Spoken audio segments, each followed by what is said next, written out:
There's a couple of good moments, but there's been so many where you've had to rise up and you be able to pull on that mental approach that you have with swimming, that calmness that you can have with it, where you can actually look out and see a whole different perspective, a whole different range of things, but also too, where you can just get the job done. And when it's under pressure, it's usually a lot better under pressure. Welcome to the Effortless Swimming Podcast, the show that helps swimmers and triathletes love the water, become a better swimmer, and live a better life. Here's your host, Brenton Ford. It was funny, I was just scoping on Facebook as we do in this modern world, and I came across the Effortless Swimming clinics, and it was something that really resonated with me. And, with my background, I started at a very young age. I was a Wollongong boy on the coast just south of Sydney, and, the water was kind of my life, and was thrown into the pool at a very young age and kind of stuck it out and went through the club, the state, the national and international competition of swimming. And my discipline was freestyle. I tried many different things, whether it be the sprint, the 50, the 100, or into the 1500, the 800. I don't know why I did that for a while, but it was a good background. But mainly for me, it was the 200 and the 400 freestyle were my main disciplines. And, at the age of 16, I was a pretty good age group swimmer. Was a gold medalist at the age championships. And then from there, that kind of catapulted me onto the stepping stones, so to speak, of getting into the international competition on the way for the dream of the Olympics. And it was one of those things that, just kept on going through. State championships, national age championships, and then went through the National Open Championships. And in 2002, I was the third place behind Ian Thorpe and Grant Hackett in the 200-meter freestyle. And for me, still to this date, I think that's one of my greatest achievements, to be behind those two guys who were the fastest at the time, world record holder in their own rights, in their own disciplines. But in the 200 freestyle, it was one of the highly competitive events on the Australian, men's program. So from there, that put me into the Australian Open team, which took me on to the Commonwealth Games later that year in Manchester. And I swam individually and was sixth in the final. At the 200 freestyle, and then also was a part of our 4x200 freestyle relay. And this was, the one of the main events, like the 4x100 for men, and the medley relay for women. So the 4x200 freestyle for men was one that we were dominant in for so many years. And, there's a lot of pressure and a lot of prestige that you put on yourself when you become a part of that team. But fortunately enough, was a gold medalist at that. And then that kind of continued my progression into next year, was on the Australian team again, and from there was at the World Championships in Yokohama, and also we competed later that year after Manchester in 2002 with Pan Pacs, and competed there. They were in Barcelona, it's so long ago that you get them mixed up. Pan Pacs were Yokohama, and world champs were Barcelona. It was for those, it was another stepping block onto the way to the Olympics. And I was a gold medalist at both of those as a part of our 4x200 freestyle relay team. But then in 2004, the big year, which was Athens for the Olympics, I was all prepped, had a really good training, really good taper into that trials. And then, unfortunately, just by the click of the fingers, I missed out on making a spot for the 2004 Olympics, which, was a bit of a shock. And what was that? What was that feeling like immediately afterwards, and then say 6 to 12 months down the track? Was it something that you were able to come to terms with in a reasonably quick amount of time, or was it something that stuck with you for a while? Think of this, me, I'm the analogy king. Think of this as, a little child that wants something for Christmas, and that's all he wants. And, for a child, 12 months is a very long time. And then all of a sudden they don't get what they want. or it comes in a different way and they're unhappy with that. Well, for me, that kind of stretched out for about a 10-year period because it was something that I'd been striving. You got to think I was swimming from the age of 3 all the way up until I retired at the ripe age of 24. So it was my life pretty much for 20 odd years. I didn't know anything different. Up every morning, to bed late at night, 6 nights a week, training, 6 days a week, not 6 nights a week, but 6 days a week in this routine, but then following, with school. And then when I went through the HSC and finished school, you go into, the workplace because you need to be able to support yourself as well. So yeah, it was a big shock and a big change. And, what do you do with your life now? Like, that's the biggest thing, because all of a sudden you're building up to something and then that something doesn't happen. And, it's another 4 years of pain, toil, and, a lot of achievable moments as well, which, it's kind of the highs and lows of the roller coaster, I guess, if you think of it like that.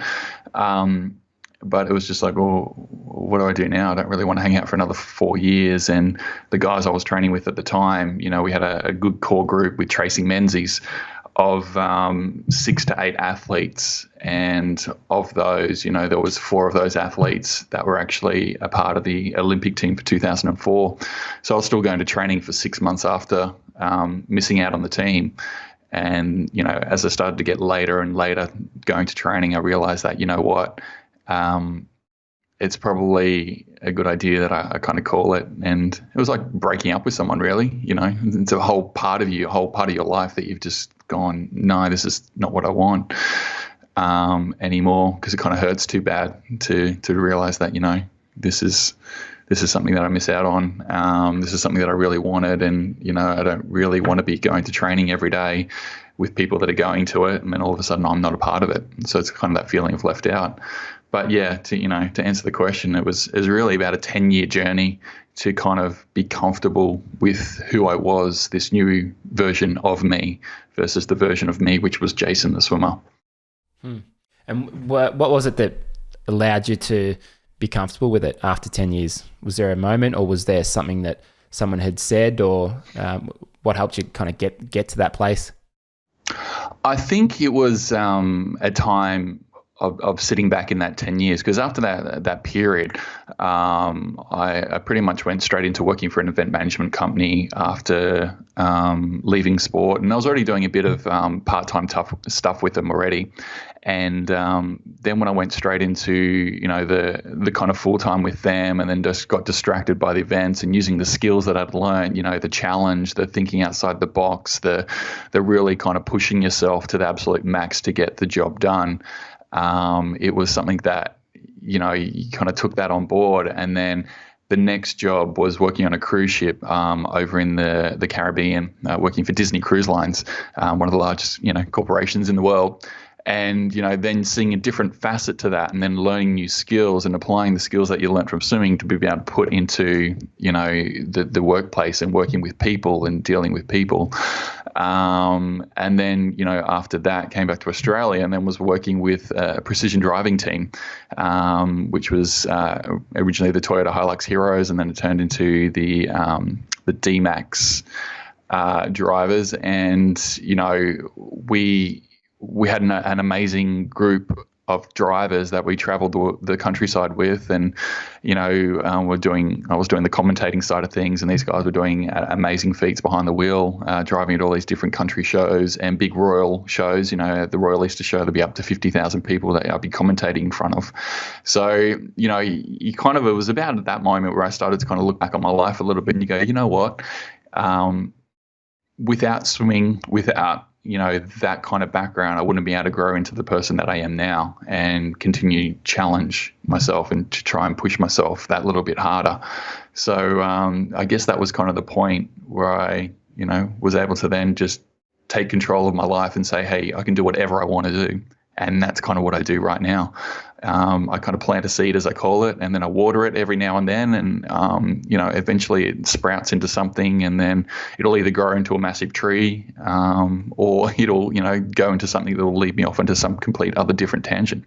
I like that approach of kind of planting the seed, putting it out there, and then just seeing what comes of it. Because I think I sort of have a similar thing where I look back at particularly the last 5 to 10 years, when I feel like I'm starting to get a little bit wiser and a little bit smarter with things. And some of those goals that I had set earlier on, they have started to come to fruition, and they've started to play out. And it's that planting of the seed. It's the thought of, all right, this is where I want to be. This is what I want to be doing. These are the people I want to be around. And then they just start to come, and it doesn't come from a place of really trying to force it. It's just letting it happen. And that's what I've seen over the last 5 to 10 years. And I mean, you've had some some pretty interesting jobs, which can be a sort of a high pressure situation, or could be very, very stressful. But by the sounds of it, you perform best when the pressure's on, or there can be quite a lot at stake, or you work well in that environment. So do you want to talk about maybe one or two situations or things that you've done sort of with your work over the last 10 to 15 years where you've really had to be on point? I think there's a lot of times where I've had to be on point, and it comes down to that, with the swimming background, you line up. And I remember going to the Olympic trials, the Australian Open Championships, and as you line up, you're in the marshalling area, and then you kind of come out and they've got the music playing, especially for a final. They introduce you one by one, so that pressure's building. And then, you can have that pressure that just some people will just fall apart. Other people will rise to the game. And I guess that's happened, with everything we look at in life throughout history. But for me, I kind of, people would know in the stands, especially my parents, if I was that guy that was, after my name was introduced, I kind of was yawning, looking like I'm about to fall asleep, then I was actually going to perform really well, because that yawning actually allowed me to stop. Without me even knowing, something that I did, just naturally. I would be able to yawn, be able to stop, be able to take that deep breath, relax, and then just get into the moment and actually do what it needs to be done. And it's kind of something that I've drawn on, whether it was commentating in front of 50,000 people, which, you've got all these people in your hand, you've got a microphone, you've got people screaming, and the drivers could be doing, one of the slower maneuvers that's not overly that exciting, but because you're controlling it with the microphone, you can actually get the crowd to erupt and you can control them. To come into another moment as well where I worked on a private yacht, which I still do these days now, but the last yacht that I worked on was a 90-meter ex-Arctic icebreaker. It was converted into a private yacht, and we traveled the world with this yacht. I first joined it in French Polynesia, and we took it down to Antarctica. And down in Antarctica, it's the most remote place. Where we were was completely off the beaten track. Not many yachts or cruise ships had actually gone through to that area. And it was I do remember there was one of the places where it was a landing. And I had a lot of experience because I grew up with Surf Club as well, so driving the IRBs, and I was one of the Zodiac drivers. And we had like a shore party. It was a doctor and a ranger who went ashore and, set up just in case the guests that were with us got trapped. And it was a really surgy surf, and it was, surging probably 5 to 10 meters up this rocky, like kind of pebbly rocky beach. And the doctor and the ranger are like, yep, this is fine. We'll be able to get this ashore. And you timed it. You were able to time it perfectly. And then, the boat would be pretty much beached on the shore until the next surge coming back through, pick the boat back up, and you push it back out again. And I went back to the captain and I said, look, this is not safe for our guests. This is not a place that I would be taking any of my family members ashore in. And it's some place that we shouldn't be taking our people. So he went back to the guests. The captain went to the guests and said, look, we're not going to go ashore here. So I went back in, picked up, the shore party. And, they were pretty miffed with me. They weren't very happy at all. But it was one of those things where you were able to sit back and take in the big picture. And, the reason that I can relate to that is because when you're swimming, I remember at the Commonwealth Games, and as a part of the 4x200 freestyle relay, you were watching what was going on. Grant was first off, Leon Dunn was second, I was the third swimmer, and Ian Thorpe was the fourth. And the first two swimmers are in the water, and they're doing their thing, and you're kind of watching. You're getting up behind the blocks, and there's so much going on around you, and then all of a sudden you just have to focus on what you need to do. And as soon as you touch the water, it was like autonomous. And it was kind of a similar moment there where, you're taking everything down in Antarctica that was going on, the waves, the swell, the penguins, the seals, and, the shore party trying to get ashore. And you just go back and go, you know what? No, that's not the right thing to do. Like, we've got to cull this. So, there's a couple of good moments, but there's been so many where you've had to rise up and you'll be able to pull on that mental approach that you have with swimming, that calmness that you can have with it, where you can actually look out and see a whole different perspective, a whole different range of things. But also too, where you can just get the job done. And when it's under pressure, it's usually a lot better under pressure. Yeah, I think swimming's got to be one of the best sports for being able to come and operate from a place of calmness, because it's got that meditation aspect to it where you're in the water, there's not much sound happening, you're focused on your breathing and can really get in the zone. And that's really the place where I think people can perform best. And I was watching the AFL Grand Final this year, and if you had a look at the two rooms, you had the Richmond Tigers.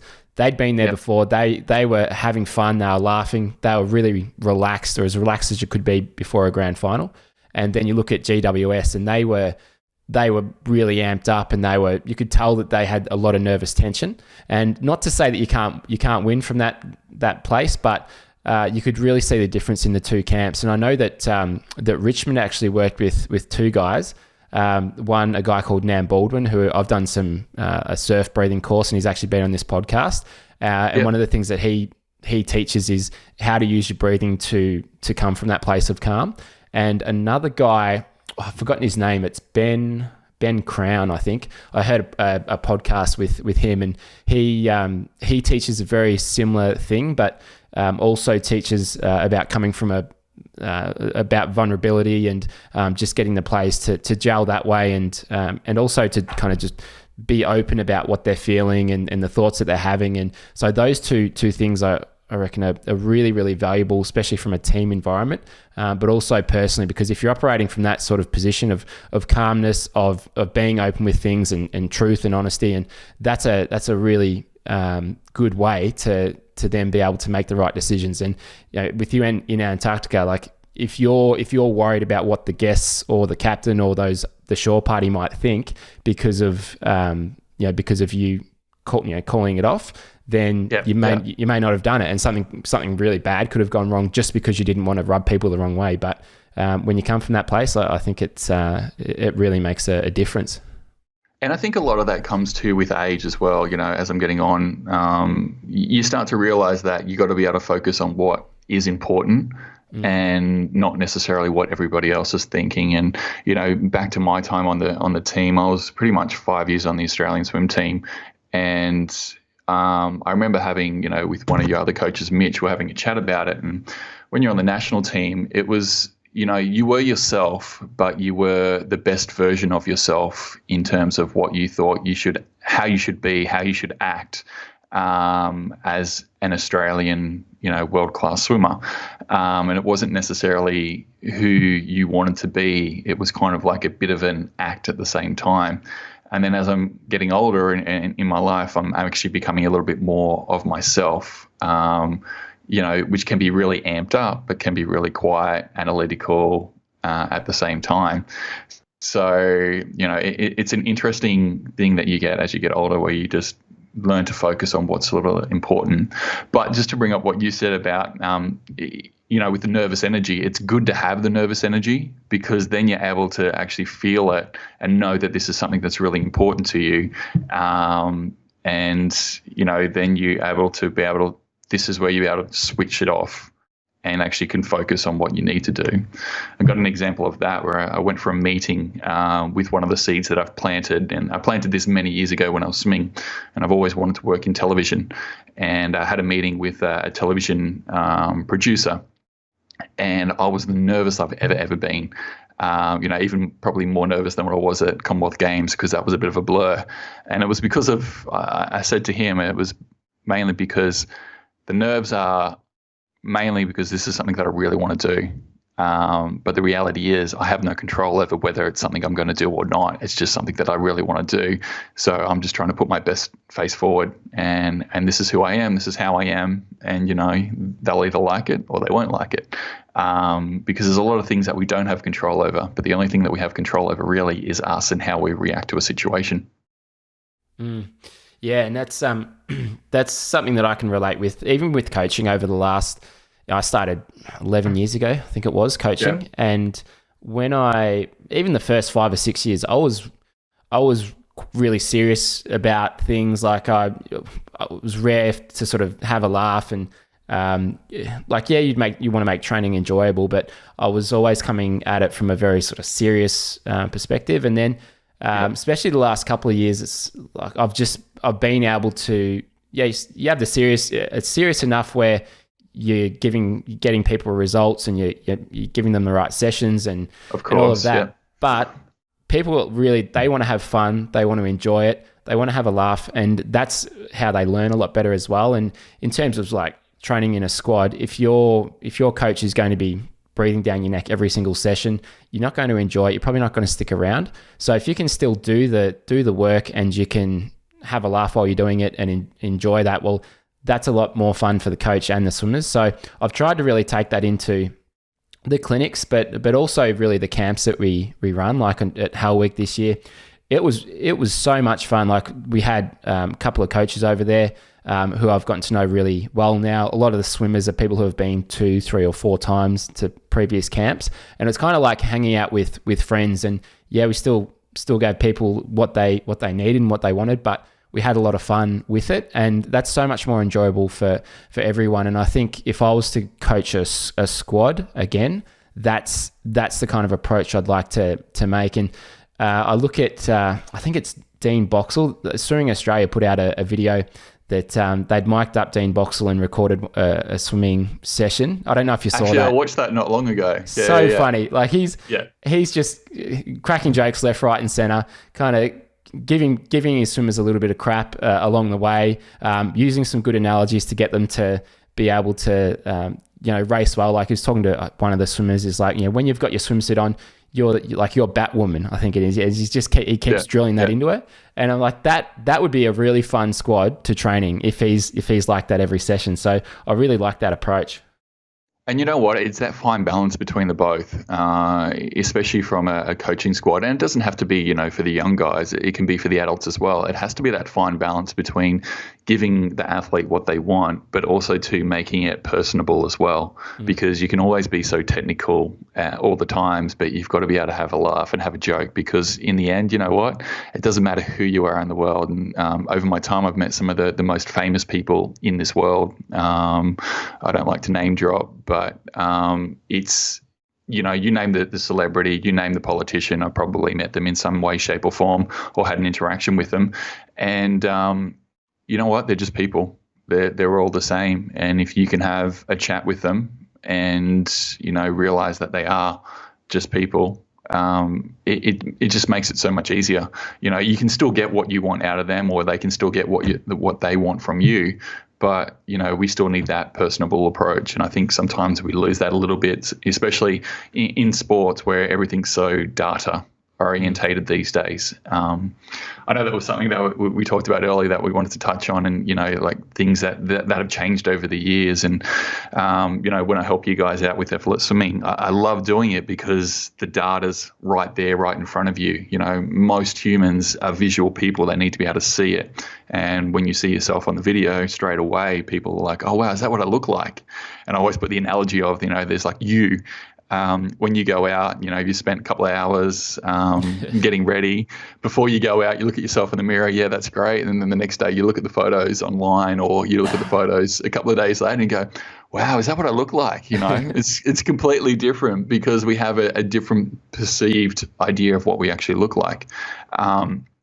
But I love that kind of analogy of just piecing it all together, because the technology that we have right now is phenomenal, where you can actually video it within a couple of minutes. You can actually see it straight back. And then, with the program that you guys use, we're able to draw lines and work out, different angles, degrees, and can go into that technical side of things.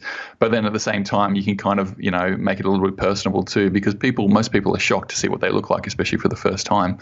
And it's kind of that technology that we only started getting at the first, kind of in 99, I remember going to a swimming camp, and we're using the underwater videography, which was the scuba diver kitting up with all his gear and blowing bubbles in your face as you're swimming past him, and the massive camera it's almost like a television camera under the water that he was trying to film you on, and it was still kind of a new technology. They used to film, from the outside and get your recovery and all that sort of stuff and your stroke rate. But these days, where you've got all the underwater cameras now, you can actually break everything down with the high definition cameras as well. You can even slow it down to actually work out exactly what the muscles are doing at each point, without the stroke. So from a technology point of view, that's amazing. But you look at it from the other side with the kids these days with Facebook. And I don't know how they handle that social media side of things, because, social media can make or break you pretty darn quickly, which, is something that we never really had back in our time. We used to have the fan mail, which was sent from Australia Post, and it was, letters from the school kids that were sent across in a mail bag, which was really cute. I still got a few of them. But yeah, it was just like, I don't know how the kids these days in this, really help, because obviously mental illness is a big thing going on in this world right now. Yeah, I think we were really lucky to grow up when we did. Like, it sort of just missed that side of things. And even now, that technology is so addictive, and I just think of that with myself. Like, I just actively turn the phone off at times, because I'm like, geez, I've gone down the rabbit hole for 30 minutes, 60 minutes here, and I've got nothing done, and my brain's kind of fried from it. So it's just, and that's from an adult. But the funniest bloopers though that have happened, where people fall over, or the latest thing that's happened on television, or whatever TV show, whatever reality TV show it is, because that rabbit hole is just taking you there for 30 minutes. I love like YouTube, where you start looking at one video, let's say it's a swimming video you're looking at, and then all of a sudden you end up watching something about whales and dolphins, and 30 minutes later, like, how did I get across to this? That's right. Yeah. Well, one of the going back to one of the things you mentioned earlier with like you've got the data there, but then bring it back into, well, how do you use that data to then improve? I was talking to a friend who he's worked for an NBA team, and now he's working for for a team in the, what do you call it? Well, the baseball league over in the States. Yep. I can't think what the acronym is, but yeah, he's working for a team there, and he's working with a pitcher, and they basically, every single pitch that anyone in the NBL, whatever it is, it gets recorded, and there's 130 games a season, like a massive amount of games. Every single pitch by every person is recorded in terms of where the release point was, where it landed, the speed of it, the spin. There's so much data there. And this pitcher came to him, and he was having a really bad start to the season. And he came to my friend and he said, all right, can you help me just improve my pitch? I just don't know what's going on. And so they look at all this data, and basically as the season went on, his release point kept varying and varying. And so what they want is the release point to be exactly the same every single pitch, because then it's much harder for the batter to be able to read it. So if they release it at the same point, but they can throw different speeds, different curves, and all of this, then that's what it makes a good pitcher. And so they looked at all this data and said, yeah, as the season went on, he just kept getting wider and wider and more varied with his pitching release point. And so that basically came down to fatigue and tightness through his hip. So of all this data, what it came down to was they just had the physios work on his hip flexibility throughout the season, and then his release point just pretty much stayed exactly the same for the entire season. And I think he said he won pitcher of the entire league, like kind of like almost like the Brownlow medal in AFL. Oh wow! And all it came down to was just making sure his hip flexibility was all right throughout the entire season of the 130 odd games. And I like being able to take that data, the video that we get, and then you kind of boil it down to 2 or 3 things, maybe cues, maybe things that they should think about, and being able to distill it that way, because there is so much to take in when you're watching someone swim. And, you know, I remember when I first started looking at video, it's like, oh geez, where do you start and how do you break it down? But the more you do it, the more you can just sort of look at it, and then automatically you've got these couple of things that you go, all right, this is what we'll talk about, and this is how we'll keep it really simple for that swimmer. And what have you found going from being a swimmer to now coaching people at clinics? What have been some of the main things that you've learned going from those 2 things? You know what? It kind of led into where I was thinking anyway. The question that you've just given me, because, you know, when I reached out to you, I loved the fact about these clinics, and then when I actually went to one and trialed it, and I went, wow, this is absolutely amazing. And it comes down to something that would happen, you know, because there's always the story when you meet a new person, oh, where did you come from? What have you done? That sort of thing, you know, the general chit chat. And then you talk about, oh, I used to be like a, you know, world-class swimmer. Oh, I'm a really good swimmer. You know, you should watch me swim. Okay, cool. So then, you know, if we're at a pool or at the beach or whatever, I'll watch them swim. And straight away I'll be like, oh yeah, that's good. But I'm thinking inside my head, oh, it's less than ideal. And what it is, you know, you watch most people who say that they can swim, and 90 to 95% of them are actually just surviving. They might move through the water, you know, not too bad, but they're actually only surviving. And there's probably only about 5% of people, 5 to 10% of people, I'd say, in the world that can actually swim really good. And it comes down to one simple thing, and it's your breath. It's how you breathe, you know, because water is not our natural environment. And the more that I did the clinics, the more I was able to kind of draw on all these different analogies, and that's kind of one of them that I use. And you watch, you know, most of the athletes that are participating in the clinics, and all of a sudden they just start, they kind of have a smirk on their face, or they laugh, or they're like, oh yeah, that's me, because it kind of really clicks with them that, you know. And then you're not obviously trying to insult them. You're trying to just say, look, this is what I see from an athlete perspective, you know, competing at the highest level. And you try to then put it into their terms and just say, look, it comes down to whether you can breathe or not, you know, whether you're comfortable breathing or whether you're reaching around, pretty much laying on your side and gasping for air. And, you know, that's where yoga and meditation really comes into its own to actually bring together as a part of swimming, because once you're able to breathe properly, you know, then all of a sudden you can swim pretty damn good as well, because the rest of it's just the technical and moving the arms a different way. And I think the other thing that I really found was that a lot of the key things were the same. So, you know, with the athletes that I've worked with previously, I would, you know, watch their video, and then I'd go through and give them the analysis, and it'd be like 1, 2, and 3. Then the next person would come into the hot seat, as I call it, to watch their video, and it'd be like 1 and 2 are exactly the same as 1 and 2 on the person before. And then the next person, you know, there's 1 and 2 things that are exactly the same on those. So, you know, I then have to make the joke, well, it actually is pretty something that's common that we're trying to change here, because most people would be just like, hang on, is this guy just, you know, taking the mickey out of us by just saying, oh, the same thing in every one? But you watch them and then you identify with it, and straight away you can see, you know, those key things. And it's pretty simple for, you know, someone who, an athlete or a coach who's been in that business for so long. It's like everything, you become very astute and alert to what's kind of going on around you. And straight away I can see with so many different athletes, you know, different things. I can watch somebody in the pool, and I know my girlfriend really hates it when I go up and just, you know, if I'm swimming in the pool now, and I just go, oh, can I just give you like a couple of tips, like maybe, you know, lower your head or whatever else, you know, I'm giving this for free. And then she's like, well, why do you go up and do that for? And I'm like, well, if they don't do that, they're going to hurt themselves.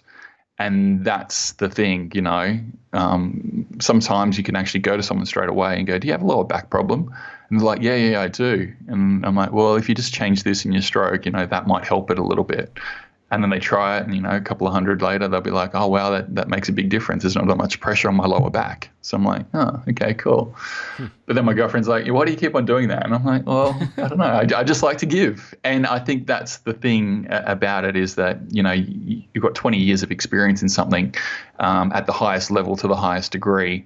And you just want to be able to give back, and help out where you can. And for me, that's the simplest thing where I can help out. Yeah, that's probably the difference between you and I is I'll go to the pool and it's automatically you're like looking at people swimming and you're going, if you only did this and this, like that would make a huge difference. But but you got a business to run. I don't know,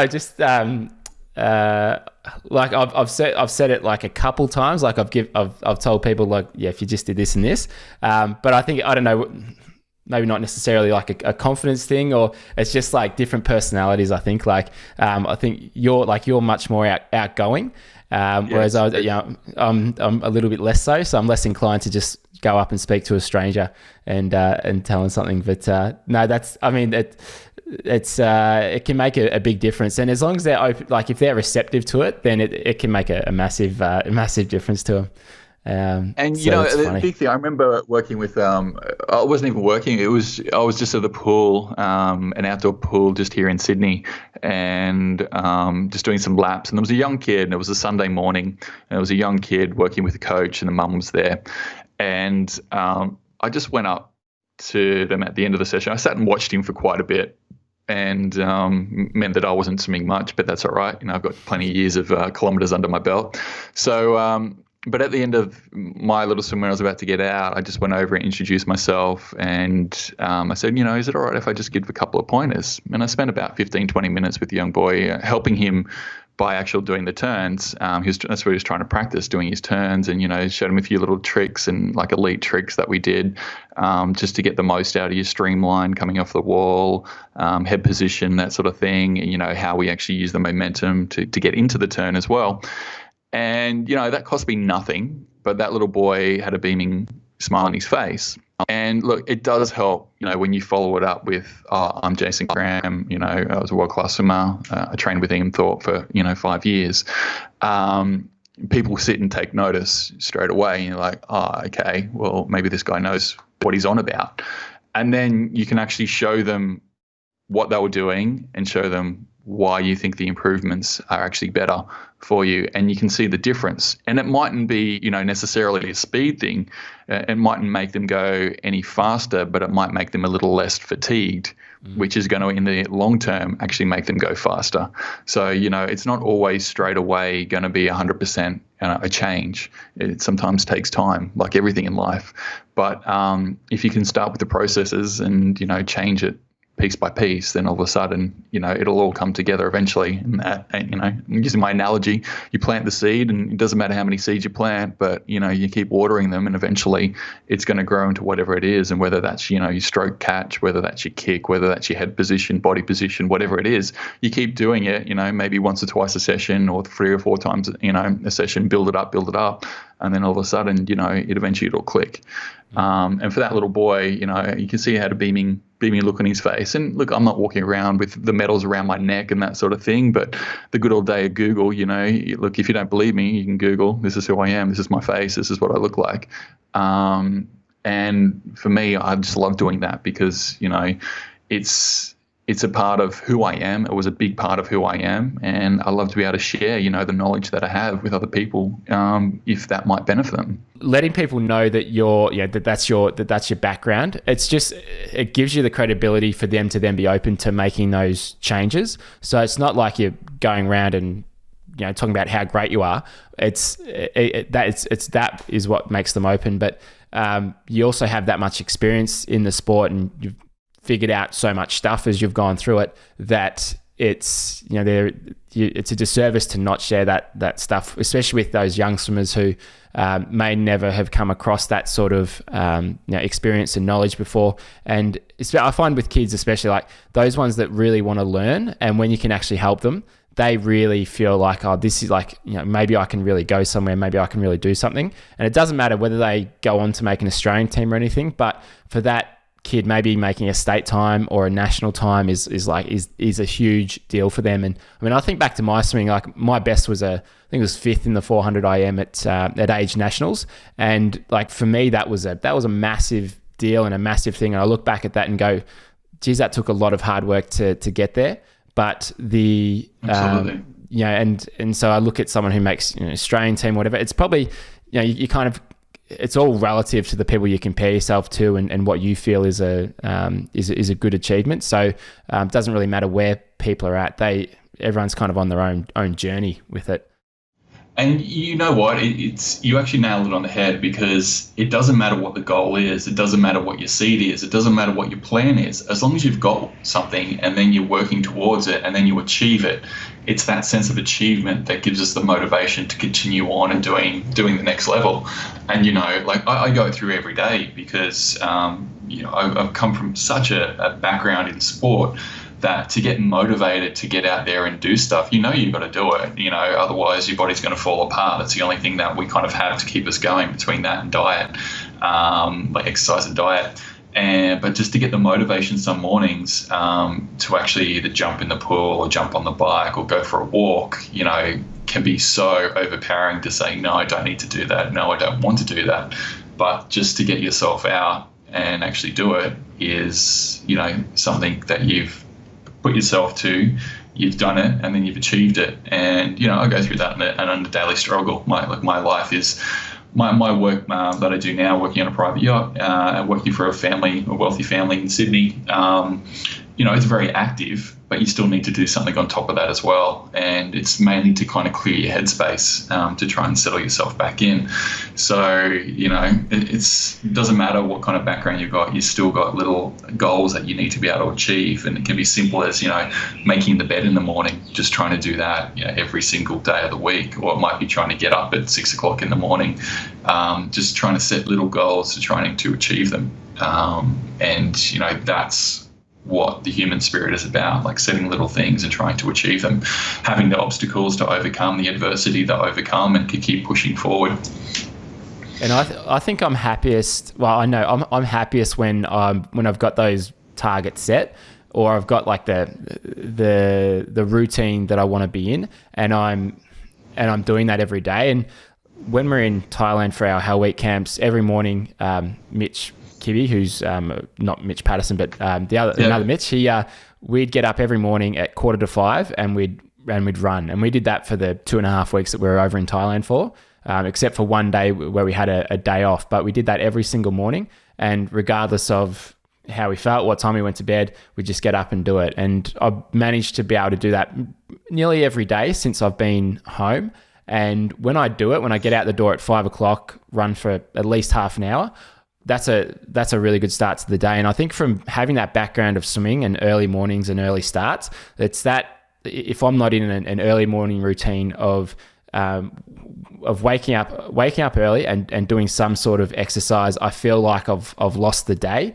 And like I like having that win at the start. And so that's what I'm trying to keep up, is just doing some sort of exercise in the morning and just being in that routine, because that is when I sort of feel like I'm in control of things a lot more. Whereas if I wake up late, I tend to eat worse, have more coffee, and just not get as much done. So for me, it's all about winning the day early on. I'm the other version of you, where I sleep in and have too much coffee and then exercise in the afternoon. But you know what? We just got back from an amazing dive trip on the yacht that I work on. And, I'm the scuba diver on the boat and go down with the owners and make sure that they're safe, and do the underwater videography as well, which is something that I absolutely love. And, every morning we're up like from 5:30 sort of thing, or my watch, if the boat was moving, was from 4 a.m. in the morning till 8 a.m. And then 4 p.m. in the afternoon till 8 p.m. if the boat was moving. And so you're up for the sunrises and the sunsets. And where we were in Indonesia were some of the best sunsets and sunrises I have seen anywhere in the world, because we were pretty close to the equator. And it just energized you, either for your day or was able to wind you down for the end of your night. It also helped in between that. There was a lot of diving, doing 3 to 4 dives a day, and some of the most incredible animals you will see. Everything from a 8-meter whale sharks. We had 5 different whale sharks swimming around us at one point on 2 days of the dives. And then the other couple of weeks, some of the most amazing reef life you'll ever see, or we even found 3 different types of pygmy seahorses. Now look at, what am I looking at? Looking at like a USB cable and like a micro USB cable, and look at the little plug at the end of that.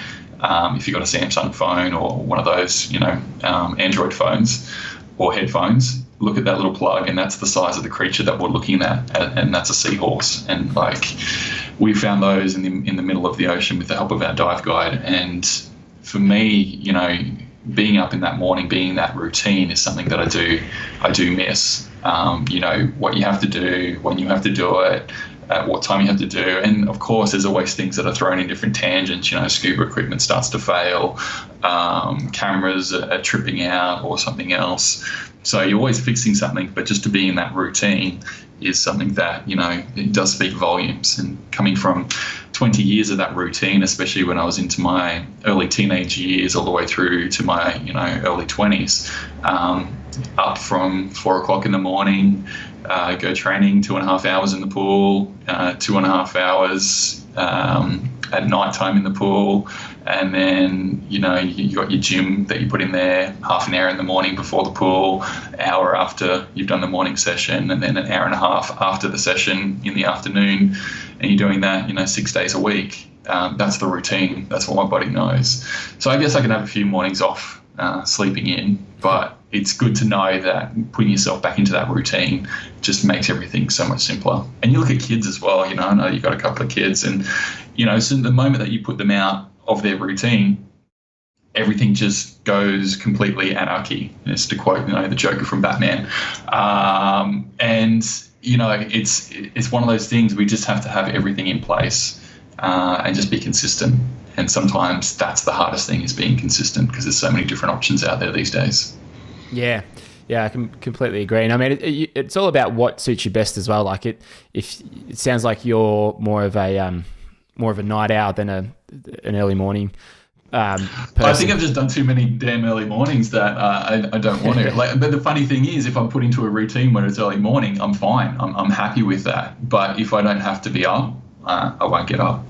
Yeah. Well, I guess for me now, especially the kids are up at just after 6, and it's like, if I don't get something done before that, then good luck trying to get much done for any part of the day. So it's like I've got to get it done early. So I guess that's the driving force at the moment. But mate, I've really enjoyed chatting to you on the podcast, and I know we've been able to have a few good chats in person, but it's always good to do this, and I appreciate you sharing your experience and a lot of the lessons that you've learned over the last, I guess, 20 plus years of your swimming and being an adult. So thanks very much, mate. And is there any way that you'd like to, if someone wants to get in contact with you, what's the best way to do so? Look, the best way is probably through you. That'll be the easiest way. Come through the Effortless Swimming, background, and if you want to do, some clinics, come down and see us at the clinics. I don't do a lot of them, because my full time takes a lot of my time, but I try and do as many as I can. But if somebody wants to get in contact with Brenton through Effortless Swimming, and look, more than happy to answer questions, more than happy to chat, because sometimes in life that's all we need. Sometimes we just need to chat. Thanks for listening to the Effortless Swimming Podcast. If you'd like us to help you become a faster, more efficient swimmer, go to www.effortlessswimming.com.